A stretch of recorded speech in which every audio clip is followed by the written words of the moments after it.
বৌমা আজকে কি রান্না করলে গো? আজকে কি রান্না করেছি? হ্যাঁ চল দেখাই তাহলে কি কি রান্না করেছি। দেখাও। দেখ, ফার্স্টেই আছে সাদা ভাত। ভাত সাদাই হয়। এদিকে দেখাও।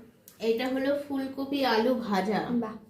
তারপরে আর এখানে দেখ ডাল, অল্প করে। অল্প করে ডাল। ডাল তো খাস না, নষ্ট হয়, তার জন্য অল্প করে ডাল করেছি। আজকে বেশি ভাজা ভাজাই। দেখ, এটা বলতে পারবি কি ভাজা?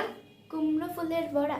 কুমড়ো ফুলের বড়া। গাছে অনেকগুলি কুমড়ো ফুল ফুটেছিল, তাই কুমড়ো ফুল দিয়ে বড়া করেছি। আর এটা দেখ, লাল লাল বোয়াল মাছ কষা। বাহ, হেবি না? দারুণ। ধনে পাতা দিয়ে বোয়াল মাছের কষা, দারুণ না খেতে? দারুণ। এই দিয়ে হয়ে যাবে আজকে খাওয়া দাওয়া। একদম দুপুরের খাওয়া দাওয়াটা কেমন হবে বল? দারুণ জমে যাবে বল। জমে যাবে।